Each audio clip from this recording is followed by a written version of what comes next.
I can hardly forget in a hurry how second term exam was, how we started, not how it was, because we couldn't continue the exams.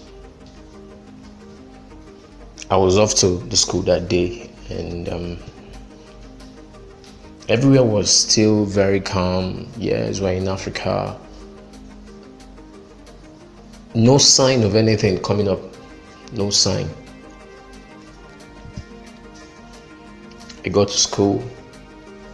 We had normal assembly.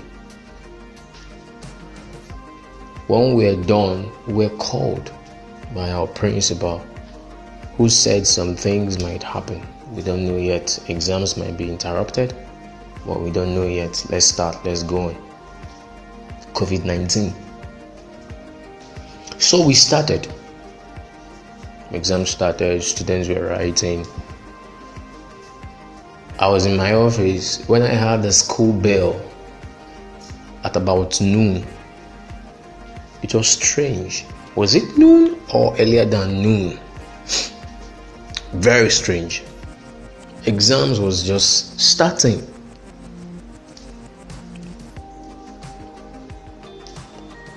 Suddenly we were asked to all come down. So we came down. I was at the gallery listening to the principal from the gallery. And when he was done with his announcement, we never knew.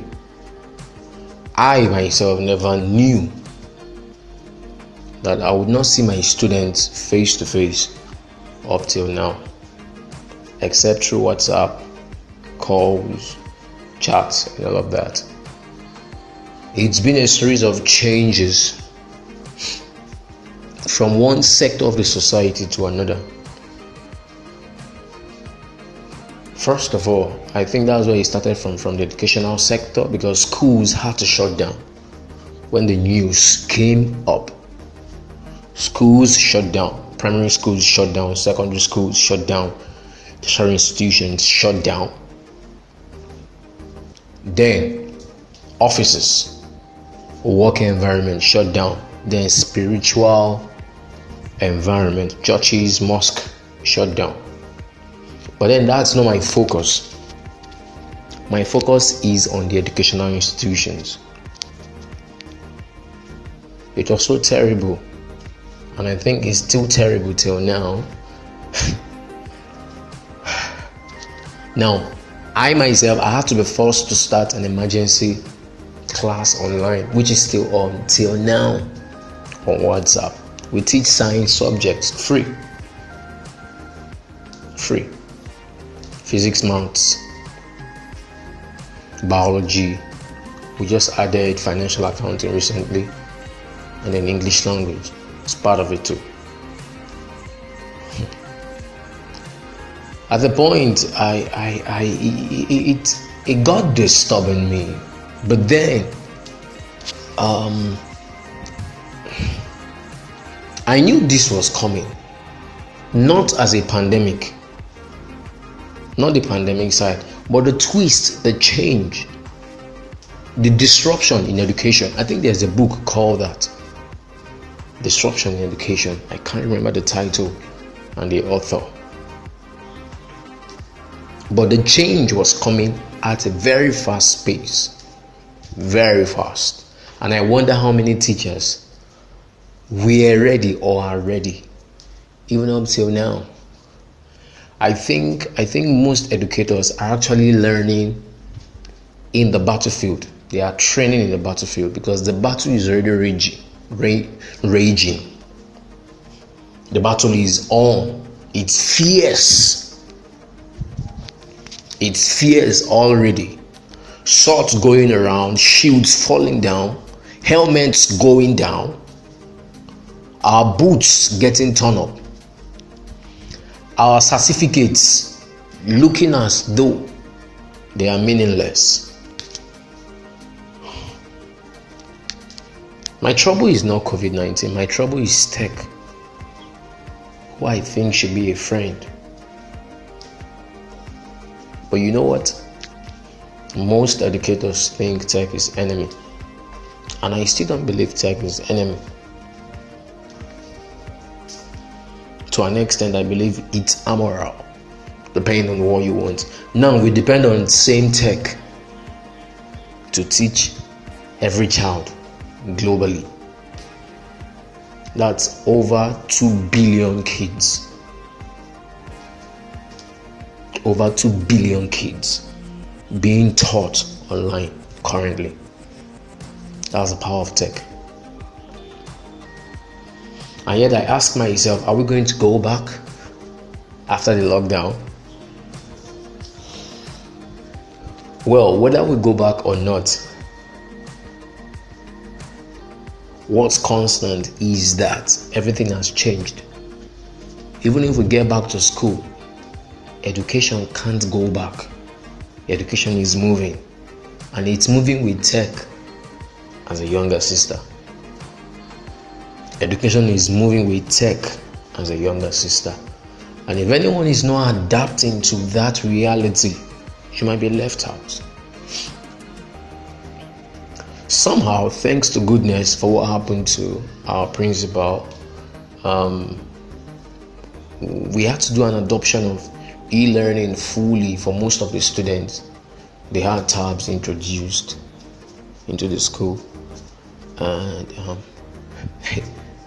as though he had the premonition that something was coming up, because I strongly believe that tab is being used, that's what most of the students are using currently to assess their learning. Not just WhatsApp, but then an e-learning platform. So there's an adaptation mechanism that was taking place prior to this time. But I think and wonder, how many schools have done that? How many teachers have done that? One of the things most educators dread is using that device to teach. I think there are several reasons for that, and sure, I can relate with some of the reasons why most teachers just feel, man, just leave the tech alone, leave WhatsApp, leave this, I don't want to touch that, it's not my thing, and all of that. But I think that language is changing now. It's changing. Yes, because I've gone to help several persons learn to use the tech thing, from PowerPoint to Microsoft Word to recording apps to lots of things, doing trainings online. I myself, I had to do it. Now I'm adapting. Now I'm creating a course in chemistry for kids to take online. I'm creating a course in maths. I'm creating a course in physics for high school students to take online. Why? That's the future of education. Tech is part of the future of education. In fact, tech is one of the driving factors for the future of education. So my question is tech replacing teachers? If yes, what kind of teachers? Is tech replacing teachers? If yes, what kind of teachers? Have you seen Khan Academy? Khan Academy, yes. KHAN, then Academy.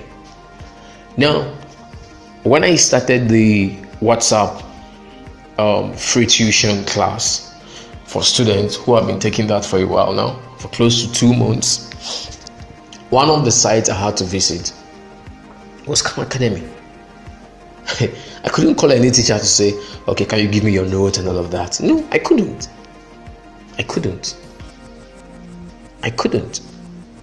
There was no need for that. We had videos already. The format is changed. It's easy to use. So I had to get the videos there. And the students used, they're getting used to it. Now, if you're a teacher and you don't know this, you will fight all your life. Somehow, I even see the whole tech thing from a different direction or from a different perspective. Tech has been moving from moving from writing on slates to writing in books, as the exercise book, that's tech. Maybe with little distraction. I can imagine parents revolting that kids should not be writing in their notebook. Maybe those days, I can imagine. I can imagine that. So now what's happening is the tech thing has moved from the book thing to an online space, and then you need a gadget where everything is controlled.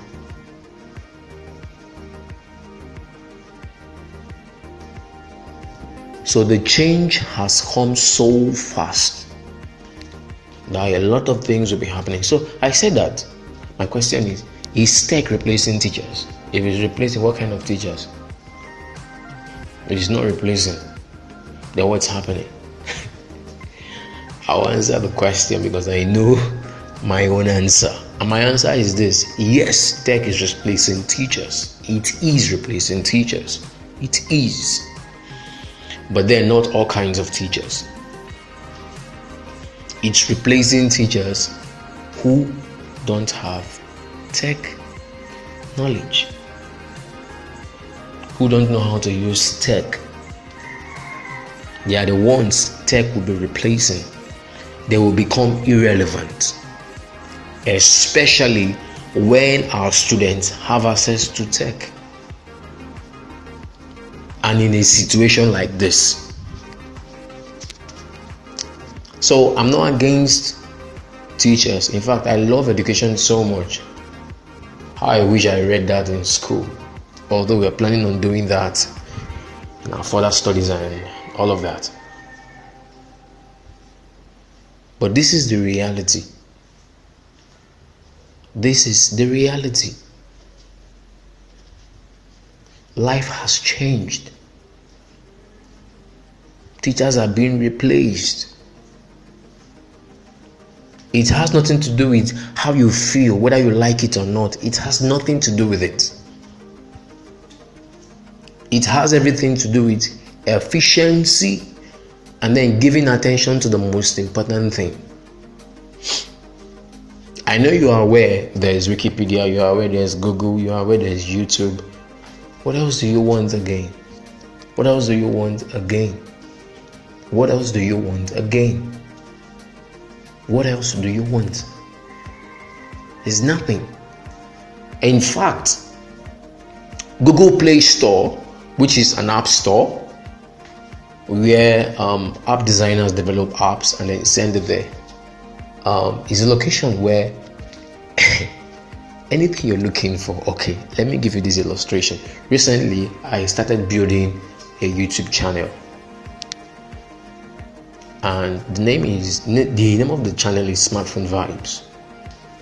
Now, what's the idea behind it? The idea behind it is you can do more with your smartphone than just call, text, chat, picture, and all of that. You can do a whole lot with your smartphone. You can make money with your smartphone. You know, I must say that. And there's some other things you can teach just with your smartphone. I've done all my trainings with my smartphone, not my PC. I have a Lenovo laptop, but no, I use my smartphone. You can use your PC. So on the Smartphone Vibes YouTube channel, few of the videos I've been uploading recently have same titles. And what are the titles? 8 best apps for learning physics, 8 best apps for learning chemistry, 8 best apps for learning biology, 8 best apps for learning Greek language, 8 best apps for learning 8 best apps for learning 8 best apps for learning this and that. That's the world we are in. So anything you want to teach your student is online. In Wikipedia, it's there. On YouTube, it's there. In an app, it's there. So it's in 3 formats. 3 perfect formats. All they need to do is get data, get access to it, and keep moving. In some cases, some of the apps work without the internet. Once you download it, that's all. Once you download it, that's all. Once you download the app, that's all. So In that case, you just need to download and then you're moving. So a lot has altered, a lot has changed when it comes to the issue of teaching. Now, I don't want to just sound okay, bad, it's not good, it's not making sense, we're doing things this way, this is the ugly side and all of that. Now, I had to write down 3 things that I believe teachers can do in these times. 3 things. Number 1, you need to decide to adapt.